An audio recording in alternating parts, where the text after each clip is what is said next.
there's so much investment in healthcare right now. What is charge capture? They now have to understand. They have to be involved and they have to be engaged. Hello and welcome to the RevTech RX podcast powered by Streamline. I'm David Kozlowski, and today we are at OCHC. Alongside me today, I've got Randy Notes, the managing director that leads the improving margin practices at Impact Advisors. You got it. That's Thank a you very mouthful. much. I apologize. Hey, thanks for having me here. You know, I must say, longtime fan, Okay, first perfect. time podcaster with you guys, so appreciate you having me on. Yeah, thanks. We're happy to have you. And of course, Greg Forshey, who is the VP of Strategic Accounts. Greg, thanks for being here. No problem. As always. Happy to do it again. All right. Practice so, makes perfect, right? Yeah, well, we always Yeah. have. My only requirement is I always have to have someone that's much smarter than me, so that it's actually Okay, I'm in watchable. trouble then. well, today we've got a great topic, 3 common operational issues that new tech can address and fix. We're going to be breaking them down in a kind of a unique way, and Randy's going to be kind of offering his input. And then, Greg, I want you to kind of embellish, and I know that's a new word for you, but embellish on what Randy's kind of saying and kind of validate that. So the first thing, again, we're picking 3, but let's pick one of these. Okay. And what do you think is one of the common areas that you think new tech can kind of come in and fix? Yeah, so I think, you know, the way I look at things in some margin improvement, everything that I do or I think about has to have sort of return on investment, right? Or why do it? Sure. Now, that return on investment could be a quality-driven thing or it could be an actual financial thing, but you kind of have to make those sort of clear, like, connections between the two. But to answer your question, you know, one of the areas that is always, it's one of the highest margin areas within a hospital, okay? Also one of the highest cost areas in a hospital is the OR, Perioperative Services. And I really feel like that area, honestly, is sort of underserved by technology in general.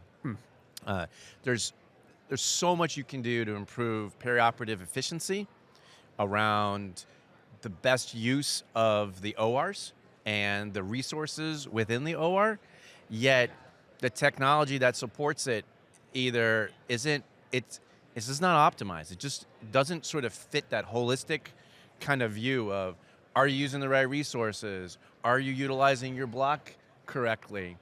You have unused block that you could use, right? I mean, there's a whole bunch of technology out there today, some of it native within the applications themselves, within Cerner and others.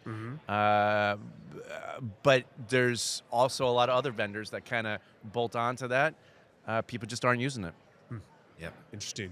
What do you think, Greg? Yeah, I agree. And what's for even more, right? It's when you have hospitals that have expenses and costs, or I was just in Alabama HFMA last week. They're 10 to 15% higher than they were last year, right?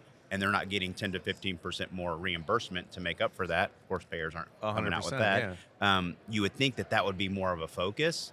With such a high dollar, like how do we get this thing right? How do we utilize our rooms more efficiently and do things the way we should be doing it?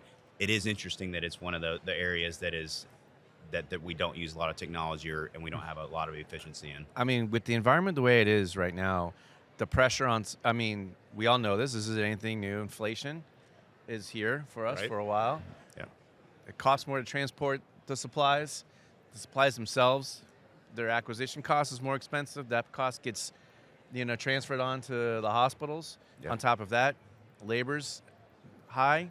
So, and you can't do anything about those. Those are sort of endemic to the situation we're in. So the question is, well, what are you going to do? Sure, at some point you're going to have to go get better rates from your payers, but that doesn't happen immediately. No. So your play really is around efficiency. Yep. It's around throughput. And so tools and tech that allow you to become more efficient and get more throughput in the OR are super important. So things like, for example, predicting unused blocks of your schedule. Knowing ahead of time, literally, which doctors are using their full block, which doctors are not, allows you the ability to go, I've got this other doctor that's yelling at me for OR time, right? I can get him in. I can get him in for some time. That's a win-win. Doctor wants to get his or her patients, operated on or, fixed or whatever, right? You win, more revenue, same space, because it's an expensive space. Yeah. Right? We talked a little bit about this before the podcast, but what are the KPIs, if you will? Like it sounds to me like there's a couple, but like is attrition a potential risk? Like the physician's like, I don't want to work here anymore or help this hospital because not send my surgeries here. Like what are the potential issues that come into this? Yeah, I think where physicians tend to decide where they like to do their surgeries is around convenience and ease of Sure. use. So you make it easy,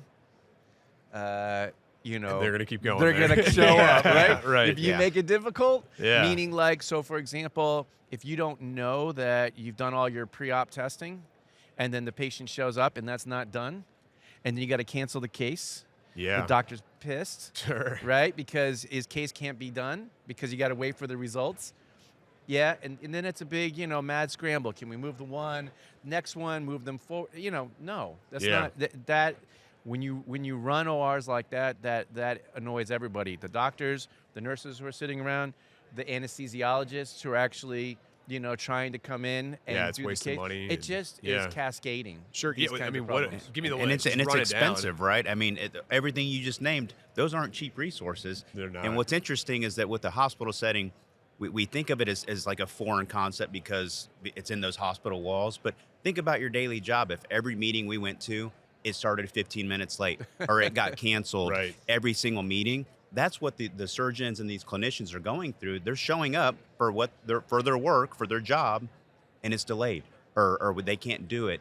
And so I think of people, they don't translate it to their own job every single day, but That's think exactly about going right. and doing that every single day. You would be not excited about that, and you're going to turn over, or your clinician satisfaction at your facility is going to be poor. And believe me, you're recruiting docs all the time to come in. No doubt. Part of it is you're going to guarantee me XYZ of OR time.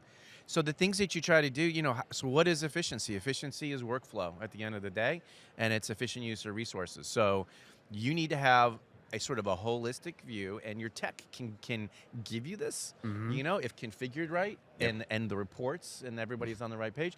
It's everything around what supplies you use in the OR. What are you wasting? What are you using? A lot of times it's around, so you start with physician preferencing, preference cards, standardization of like what's in there. How many vendors are you going to use?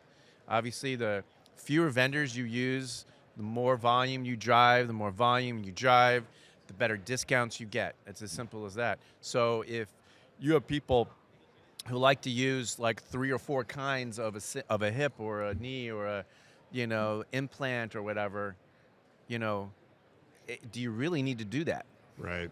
Could you not stand? What's the quality reason for doing that? Right. And then what's the data behind it? That's what the physicians speak to. But then the tightly choreographed ballet of surgery, Sure. which is when they get in the first incision, right? Your first cut, Yep. okay? Your close, okay? So it's your wheels in, your incision, your close, your wheels out, and your turnover time. Because it's like you got to prep the OR for the next case. Yeah. Or in some cases, you could either do things like flipping. So like you do your OR in room 1, room 2 is prepped, finish your case in 1, flip to 2, do your case, flip back to 1. In some surgeries, depending on what you do, lend themselves to flipping really nicely. It sounds like, if I'm going to summarize kind of the benefits of this and allowing new tech to get in there, and tell me if I'm wrong, it has the ability to increase revenue, right? We see that potentially. Decrease attrition potential opportunities of any of the staff that are there. Probably patient satisfaction does come a play to some degree. I think to your point, when I was at the children's hospitals, right, they would measure against each other, and you would have ORs that would say, compared to my peers, why am I 20% more expensive? And 9 times out of 10, it was due to them using multiple vendors for their supplies. And so they weren't using the one that they got the preferred pricing on. They'd go and ask those surgeons, say, why did you choose this 4th one, right, instead of the one that we're getting a better price on? Yep. And they would say, I just do. I don't know. I just like it. Like it feels better or something. Like it's like some very Right. generic response. There wasn't even a quality measure associated with it. They say, or I didn't know that was our better price, that we got a better cost on that. I'll start using that. They're both indifferent to me. I don't care which one I use. Exactly. I didn't even realize that was cheaper. Right. And it's back to your point of the technology to be able to even measure that, Yeah. or show them which one that they should be using, as long as they're okay and comfortable using that Exactly. supply. So For the sake of kind of moving along too, how easy would it be to build this into right away into a hospital? Like, is it an easy transition to make this happen, or is it difficult? It kind of depends on what technology they have, right? Okay. So a lot of times Yeah. people have this stuff in there, just not They're activating not it. utilizing it. Yeah. Or they have the data, they're just not, bringing it into a view where they can actually take action Yeah. on something. So it just kind of, or sometimes the systems are kind of on the older side, and no, there's better stuff out there that they can put in place that give you a better idea of more of the prediction kind of stuff. Yeah. Right? And above all, anytime you do anything, you better make sure there's an ROI on it. Sure. Number one. And number two, you got to measure to prove that you actually achieved the ROI. So when you go for funding, right, you put all those measurement things in place. That becomes part of the charter, the benefits realization plan that you do, and then you better execute on it at the end. Yeah. That's great. Yep. All right, we're moving the needle. And then at Let's the very move it. end, I got one big question of how we're going to ask for this, which you kind of touched on here. But what would be number two, a number two area? This is one where the technology has been out there for a long time. I don't know why they're not using it. There's a lot of technology in rev cycle space around claim status and, real-time eligibility and automatic updating of the benefits. Things like that will really kind of decrease the cycle time of the back end in terms of what they need to do to follow up on an actual account to get paid. Yeah. And it's just, so often, people just aren't truly taking advantage of all that. And there shouldn't be a single revenue cycle shop today. That stuff. I mean, RPA is a little bit over, RPA, you need to know what RPA can do, robotic process automation can do and what it doesn't do well. That's been proven. Yeah. It works. Yep. Lots of tools you can go out there and use to kind of, get it. You should be doing it.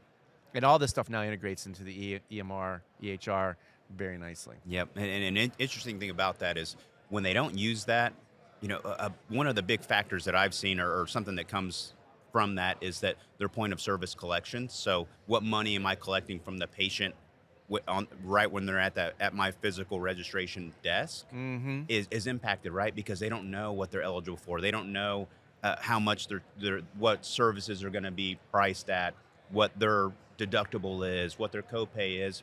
If you don't know that, you can't ask your registration clerk to say, hey, go collect from a patient. What am I going to collect? Am I collecting $50? Am I collecting $500? I have no idea, right? Because they don't use the 100%. technology to be able to say, hey, I know for a fact that Randy's charge or what he owes is a $50 copay. Yeah. You need to ask for that right now. That's You an do. easier conversation than saying, it's a guessing game.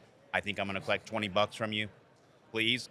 Can I do cash? I don't Yeah. know. I'm going to put it right in my pocket now. And so you're right, because if it's not accurate, a lot of CFOs are like, I don't like to process patient refunds.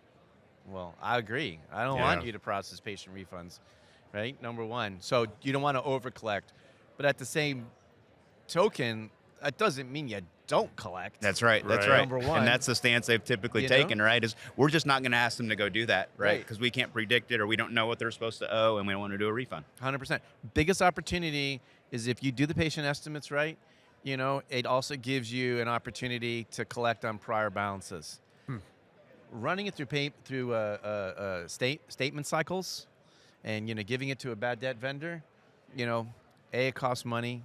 B, the probability of success is lower.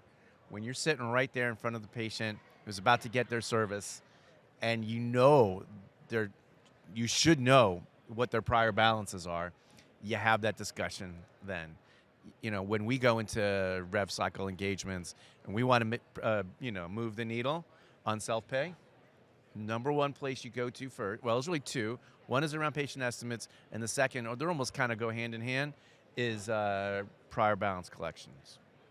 Yep. And That's, even if you want to make it, you got to no do doubt. those too. And even what I heard last week as well, that was kind of an interesting There's probably some hospitals doing this, but they said even the technology to be able to pay on both of those areas. Yep. They said they've had such an increase because they just give them the ability to get on a payment plan that they do on their phone.